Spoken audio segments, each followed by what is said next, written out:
Hello, sir, and everyone. So, welcome to our presentation. So, here we are going to discuss about successive approximation model and pebble in the pond. Is it possible to be used in ID context? So, next, please. Yeah, before we go any further, let me introduce our members team. So, there are four members in our team. The first is me, Wahida, Syifa, Maryam. And the next is Sang Ayu Putu Anggrita. And the next is Gusti Ayu Diah Pradnyandari. And the last is Salsabila Lahji. Next, please. Okay, in this section, we are going to talk about is it possible, is it time possible to use in ID context. But before we know about it possible or not, let we discuss the main concept, the advantages and disadvantages first. So we are going to go to the first is about the main concept. Next, please. Okay. The main concept of successive approximation model or SAM is a simplified version of the ID model design specifically to elicit feedback and build working models earlier in the process. Next, please. And there are four characteristics of SAM. The first is SAM is a design and development process providing maximum opportunities for review, evaluation, and correction of decisions throughout the process. And the second is SAM is optimized to produce the best possible instruction with given constraints of time and budget. And the third is sketching and disposable prototypes are used to share ideas visually and assess functionally. And the last is the fourth is devising an initial treatment for all content before publishing. The treatment for any content is a key feature of the process. So next. Okay, and the next is Pebble in the Pond. Pebble in the Pond is an instructional design method proposed by M. David Merrill. It is based on his first principles of instruction that he sees as being the underlying elements shared by many effective instructional models and theories. So next, yeah, there in as you can see in the slide, there are six process or six steps that you can read in the slide.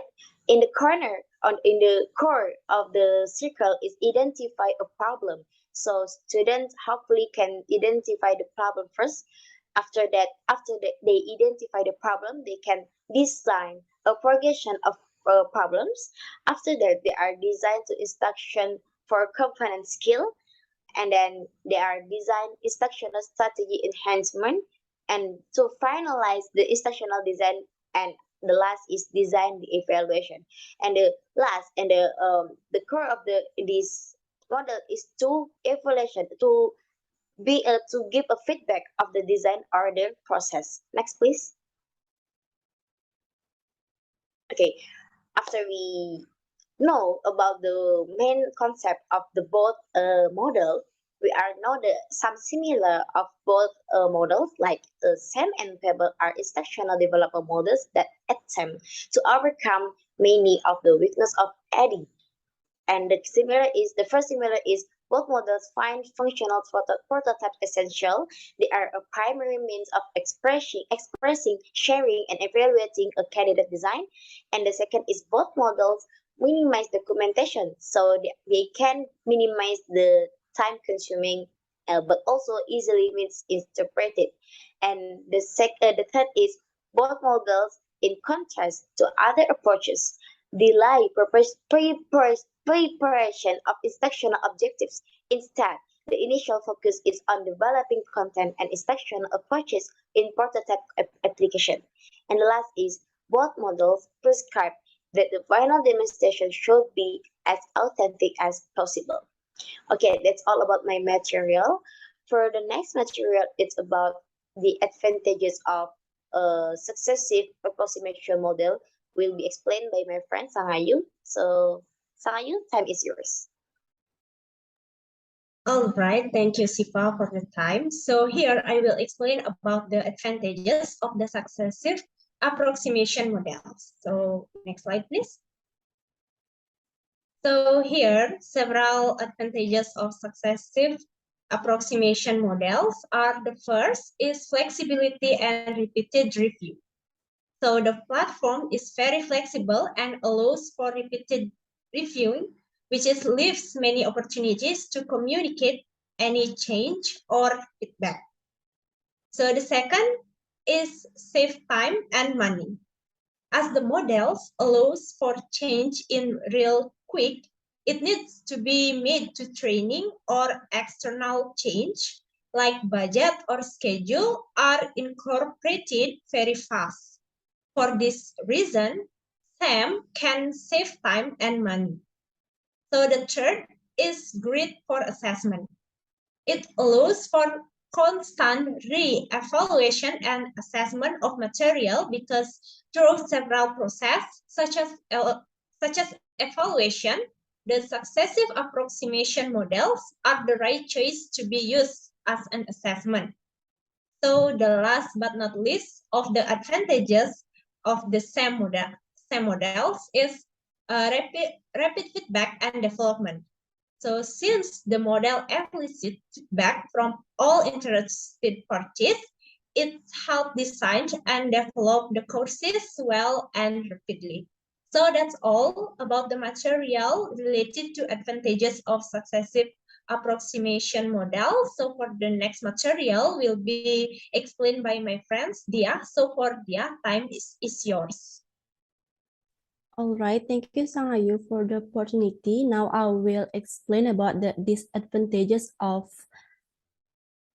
successive approximation model. There are three disadvantages that I found. The first is repetition.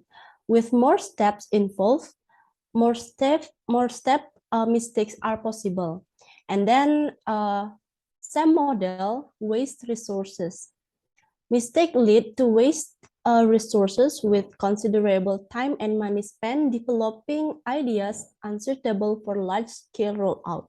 And for the last but not least, SAM model is too broad.